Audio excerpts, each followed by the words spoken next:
Do you have no idea who I'm talking about? Alessandra found this to be surprising. Jennifer casually called his name as if they had spoken before. If I did, I wouldn't have asked you to describe her. It appears she pulled out quite a lot of your hair. Silly thing. Is this her way of asking to be punished? She only needed to come to me.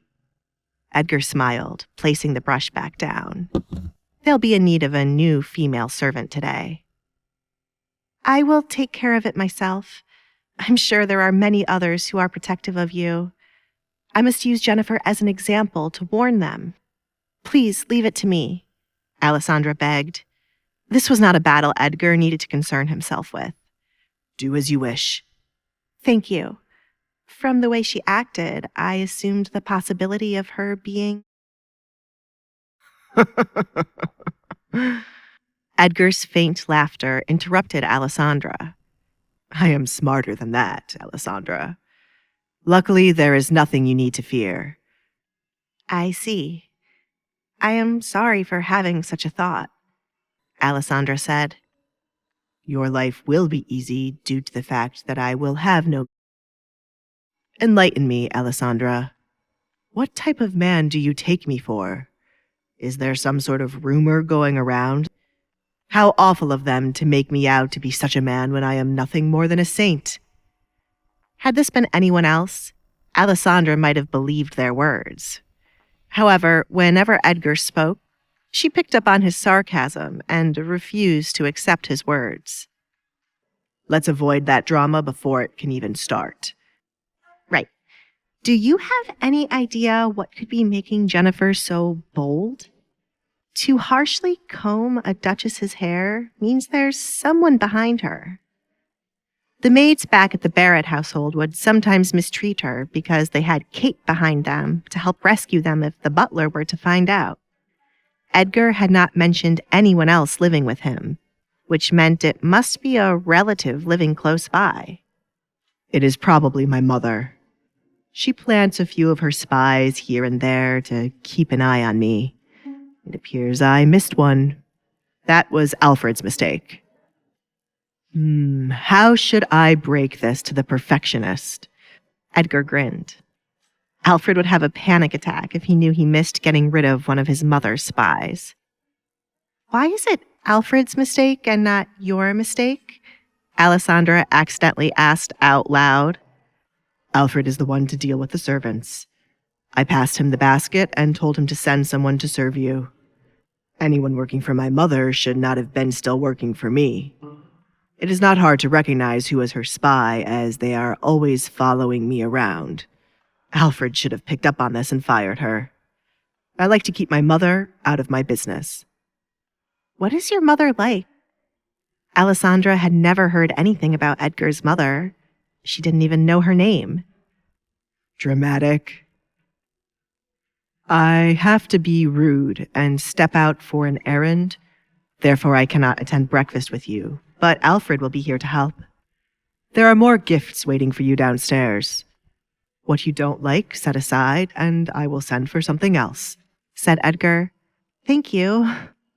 I'm sorry, I don't have anything to offer you. Alessandra once again felt saddened by not having anything to give to Edgar.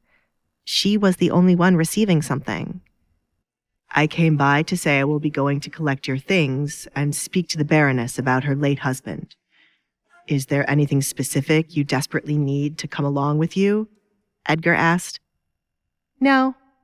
Everything is in my bedroom, but there is no guarantee either Katrina or Kate did not destroy them because of my father's... Whatever is there you can bring. Oh, there is a girl I chose to be my personal maid. Can you bring her along, or is that too much? She asked, due to the fact Edgar would be the one paying for Sally's services. Seeing as we are about to fire someone, it is not a problem. But I first need to inspect the type of person this maid is before I allow her into my home. Edgar bid goodbye. I hope he doesn't Katrina or Kate, Alessandra softly muttered. She contemplated going with Edgar to make sure no one would be harmed, but then decided against it. The goal was to never step foot in that house again, and she planned to stick to it. Katrina, Kate, and Edgar were grown enough to be able to speak calmly. In the Barrett household, Kate dragged her feet downstairs to head for breakfast. Her body felt heavy as she was unable to sleep last night due to her father's. She hoped to stay awake to keep the morning from coming when she would have to help her mother start planning for her father's funeral. Life was strange, in Kate's opinion. One moment her father had been here, giving her everything she ever wanted, and now he was gone. For the first time, their house felt uncomfortable. How would they be able to survive this loss? "This is unfair," Kate mumbled. It was unfair for her mother to be left picking up the pieces while Alessandra was somewhere on the Duke's estate, living life without a care. Their father's death involved Alessandra, and she should be held responsible for it. Does she think she's better than me because she's living with the Duke?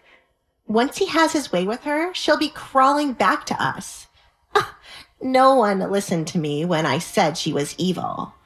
A good daughter would be here to mourn the loss of their father, said Kate. It was clear in Kate's eyes that she was the only one to love their father. She was the one who stayed awake the entire night crying over his. She had always been the one to care about his reputation and always did as he asked. Alessandra was nothing more than an ungrateful burden. "You need to send invitations to his family regarding the funeral. I would honestly not like to invite any of them, as they only came to Desmond when they wanted money. But it wouldn't be a good look to leave them out." Kate heard her mother's voice coming from the direction of her father's private room. "James, I need you to put everything valuable belonging to Desmond into a pile. We'll have to sell some of them to pay off some of the debts he had.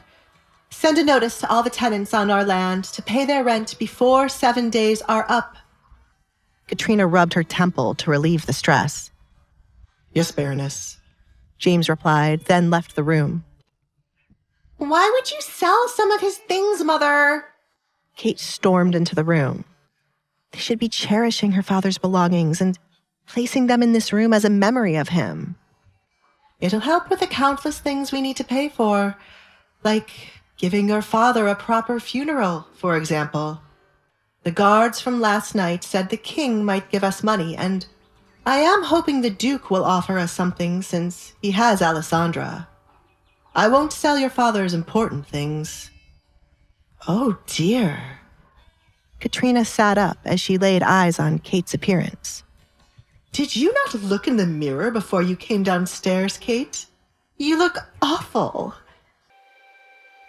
Please subscribe to the Pocket FM YouTube channel and press the bell icon for instant notification. Check out our channel for more such exciting shows.